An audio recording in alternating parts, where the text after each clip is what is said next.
Jalpan sir, psychosomatic disorder શું છે એની માહિતી આપશો? સાયકોસોમેટિક ડિસઓર્ડર એકચ્યુઅલી ખૂબ જ મોટો વિષય છે, પણ ટૂંકમાં આપણે સમજીએ.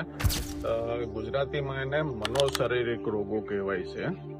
મનોશારીરિક રોગો એટલે મનની દબાયેલી ચિંતા, ઉપાધિ, વ્યાધિ અને ઘણી અનરિઝોલ્વ જે કન્ફ્લિક્ટ હોય છે, જે લોકો દબાવીને બેઠા હોય છે, એ શારીરિક લક્ષણના રૂપમાં બહાર આવતી હોય છે. એટલે આપણે સમજીએ ને, સાઇક એટલે મન અને સોમેટિક એટલે શારીરિક, એટલે એને મનોશારીરિક રોગો કહેવાય છે. સર, આ બીમારીના લક્ષણ શું હોય છે? આ બીમારીના લક્ષણ શરીરના દરેક ભાગમાં જોવા મળે છે. આપણે શરૂ કરીએ તો માથાથી. માથામાં દુખાવો થવો, બળતરા થવી, ચક્કર આવવા. પછી છાતીના ભાગમાં જોઈએ તો ઘણા લોકોને ગભરામણ થવી, મૂંઝારો થવો, શ્વાસ લેવામાં તકલીફ થવી. પેટના ભાગમાં જોઈએ તો ઘણા લોકોને ગેસ, એસિડિટી, કબજિયાત, અલ્ટરનેટિવ ડાયરિયા કે વોમિટિંગ ને એવું બધું થતું રહેતું હોય છે.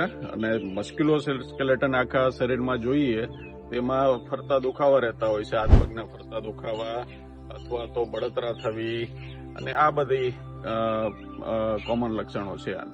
આ બીમારીના દર્દીઓ તમારી પાસે કેવી રીતે પહોંચે છે? આ બીમારીના દર્દીઓ જનરલી પેલા તો જનરલ ફિઝિશિયન પાસે જાય છે, અથવા તો જે તે ભાગની તકલીફ હોય એના સ્પેશિયાલિસ્ટનો સંપર્ક કરે છે.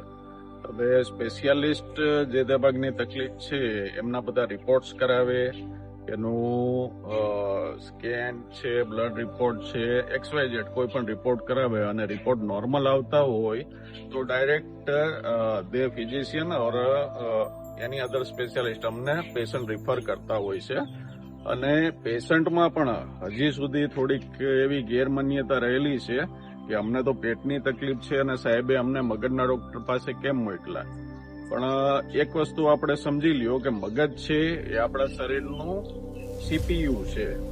કોમ્પ્યુટરમાં જેમ CPU હોય તેનું સંચાલન કોમ્પ્યુટરનો CPU જ કરતું હોય, મગજનું એક એક કેમિકલ રસાયણ મગજના ચેતાતંતુ દ્વારા જ આપણું શરીર કામ કરી શકે છે. મગજ ધારો કે હાથને સિગ્નલ આપે કે હાથ હલાવો છે તો જ હાથ હલી શકે છે, બાકી નથી હલતો. એટલે રિપોર્ટ શરીરના નોર્મલ આવે છતાં શરીરમાં કોઈને કોઈ તકલીફ રહેતી હોય તો એનો મૂળિયો મગજમાં જ હોય છે. એ જ આ સાયકોસોમેટિક ડિસઓર્ડરનો બેઝિક પ્રિન્સિપલ છે. શું આ બીમારી મટી શકે છે અને એની સારવાર શું છે? 100% આ બીમારી ક્યોરેબલ છે, અને એની સારવારમાં દવાઓ પણ આવે છે અને સાથે સાયકોથેરાપી પણ આવે છે. સાયકોથેરાપીમાં CBT, cognitive behaviour therapy, supportive counselling, અને દવાના રૂપમાં મગજમાં જે સિરોટોનિન નામનું કેમિકલ ઘટતું હોય છે અને બેલેન્સ કરવા માટેની દવાઓ આવે છે.